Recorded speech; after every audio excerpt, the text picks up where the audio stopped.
ଫଳ ନ ଖାଉଥିବା ଲୋକ ମଧ୍ୟ ଏହି ରେସିପିଟିକୁ ତିଆରି କରନ୍ତୁ, ମାଗି ମାଗି ଖାଇବେ। ଏହି ରେସିପିଟିକୁ ତିଆରି କରିବା ପାଇଁ ଦେଖନ୍ତୁ ପ୍ରଥମେ ମୁଁ 2ଟି ସେଓ ଏବଂ କିଛି ଅଙ୍ଗୁର ନେଇଛି। ଅଙ୍ଗୁର 250 ଗ୍ରାମ ଅଛି। ସେଓକୁ ଏହିପରି ଘଷି ଘଷି ଧୋଇ ନେବା, ଯାହା ଅଳିଆ ଥିବ କାଢ଼ି ହେଇଯିବ ଏବଂ ଅଙ୍ଗୁରକୁ ମଧ୍ୟ ଛିଣ୍ଡେଇ ଧୋଇ ନେବା, ସବୁତକ ଅଳିଆ ଆବର୍ଜନା କାଢ଼ି ହେଇଯିବ। ଏହିପରି ଛିଣ୍ଡେଇ ଭଲ ଭାବରେ ଅଙ୍ଗୁରକୁ ମଧ୍ୟ ଧୋଇ ନେବା। ଦେଖନ୍ତୁ ଏଠିରେ ମୁଁ ଅଙ୍ଗୁରକୁ ମଧ୍ୟ ଭଲ ଭାବରେ ଧୋଇ ନେଇଛି। ସବୁତକ ଫଳ ଧୋଇ ସାରିଲା ପରେ ଏବେ ଦେଖନ୍ତୁ ମୁଁ ଗୋଟେ ସେଓକୁ ନେଇଯାଇଛି। ଏହିପରି ଫଳକୁ କାଟିଦେବା। ଦେଖନ୍ତୁ ପ୍ରଥମେ ଏହି ତା ମଞ୍ଜି ଅଂଶକୁ କାଢ଼ି ନେଉଛି ଆଉ ଏହି ସାଇଜ୍ରେ ଛୋଟ ଛୋଟ କାଟି ନେବା। ଏହି ସାଇଜ୍ରେ କାଟିଲେ କ'ଣ ହୁଏ କି ଆମେ ଗ୍ରାଇଣ୍ଡର ଜାର୍ରେ ଯେତେବେଳେ ଦେବା ଭଲ ଭାବରେ ଏହା ବାଟି ହେଇଯିବ। ଦେଖନ୍ତୁ ଏବେ ଗୋଟେ ଫାଳ ରଖିଦେଉଛି ଆଉ ଗୋଟେ ସେଓର ଆଉ ଗୋଟେ ଫାଳକୁ ୟୁଜ୍ କରିବା ଆମେ। ତ ଆଉ ଗୋଟେ ଫାଳକୁ ମଧ୍ୟ ଏହିପରି ଛୋଟ ଛୋଟ କାଟି ନେଉଛି। କାଟି ସାରିଲା ପରେ ଦେଖନ୍ତୁ ଏଠାରେ ମୁଁ ଗୋଟେ ବ୍ଲେଣ୍ଡିଂ ଜାର୍ ନେଇଛି। ସବୁତକ ସେଓ ଗୁଡ଼ିକୁ ଦେଇଦେବା। ତାପରେ ଏବେ ଆମେ ଏଥିରେ ଦେଇଦେବା ଅଙ୍ଗୁର ଗୁଡ଼ିକୁ।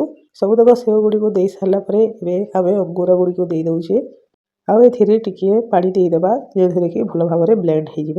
ଆପଣମାନେ ମୋ ରେସିପିକୁ କେଉଁ ଜାଗାରୁ ଦେଖୁଛନ୍ତି କମେଣ୍ଟରେ ନିଶ୍ଚୟ ବତେଇବେ। ଦେଖନ୍ତୁ ଆମର ଫଳମୂଳ ପେଷ୍ଟ ହେଇଯାଇଛି। ଏବେ ଏହିପରି ପ୍ରୋସେସ୍ରେ ଆମେ ସବୁ ରସକୁ କାଢ଼ି ନେବା। ଗୋଟେ ଚାଲୁଣିରେ ଏହିପରି ପ୍ରେସ୍ କରି ଆମେ ସବୁ ରସକୁ କାଢ଼ି ନେବା। ଏହି ରେସିପିଟି ଯଦି ଆପଣମାନଙ୍କୁ ପସନ୍ଦ ଆସେ ତ ଭିଡ଼ିଓକୁ ଲାଇକ୍ କରି ଚ୍ୟାନେଲକୁ ନିଶ୍ଚୟ ସବସ୍କ୍ରାଇବ୍ କରିଦେବେ ଏହିପରି ନୂଆ ନୂଆ ରେସିପି ଦେଖିବା ପାଇଁ। ତ ଫ୍ରେଣ୍ଡସ୍ ମାନେ ଦେଖନ୍ତୁ ସବୁ ରସକୁ କାଢ଼ି ଦେଇଛି। ଆଉ ଦେଖନ୍ତୁ ସବୁ ରସକୁ କାଢ଼ି ଦେଇ ସାରିଲା ପରେ ଏଠାରେ ମୁଁ ଗୋଟେ କଢ଼େଇ ଗରମ କରି ନେଇଛି। ତା ଦେହରେ ଦେବି 2 ଚାମଚ ଚିନାବାଦାମ। ଆଉ ଏବେ ଏହାକୁ ଗୋଲ୍ଡେନ୍ ବ୍ରାଉନ୍ ହେବା ଯାଏ ଭାଜିଦେବା, ଯେମିତିକି ଚୋପା ଭଲ ଭାବରେ ଛାଡ଼ିଯିବ। ତ ଏହାକୁ ମିଡ଼ିୟମ୍ ଆଞ୍ଚରେ ଆମେ ଭଲ ଭାବରେ ଭାଜି ନେବା।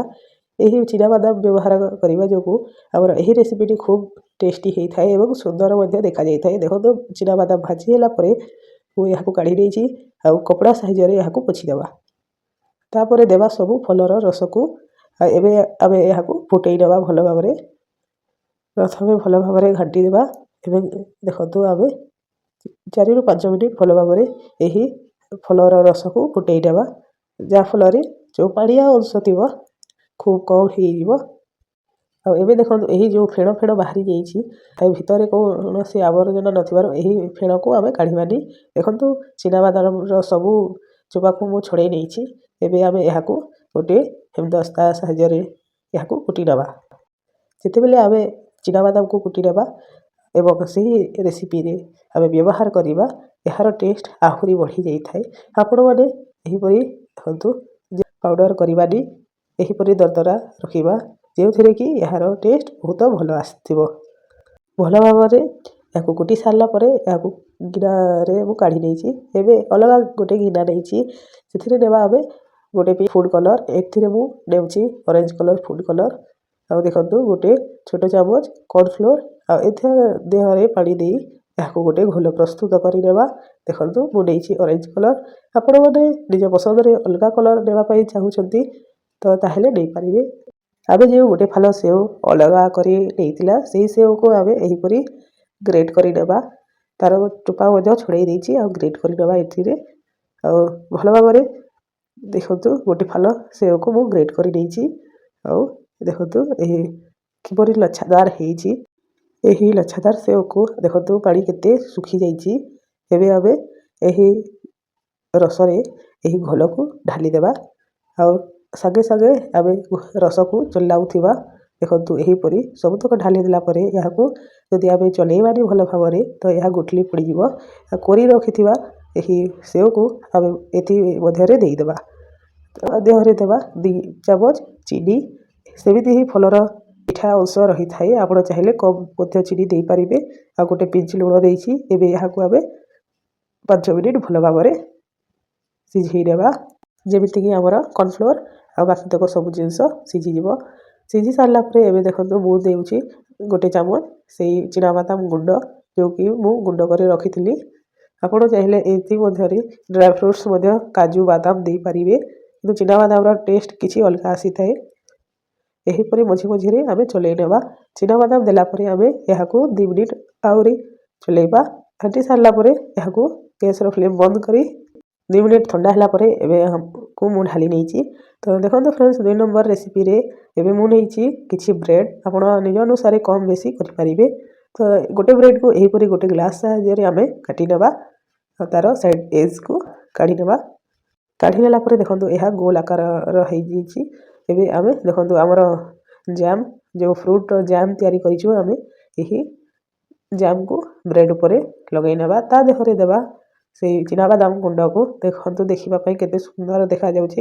ଖାଇଲେ ମଧ୍ୟ ସେତିକି ଟେଷ୍ଟି ମଧ୍ୟ ହେଇଥାଏ। ଆପଣ ଏହିପରି ମୋଡ଼ି ଦିଅନ୍ତୁ ଯେମିତିକି ଏହା ସ୍ୟାଣ୍ଡୱିଚ୍ ସାଇଜ୍‌ରେ ଆସିଯିବ। ଏହିପରି କରିଦିଅନ୍ତୁ।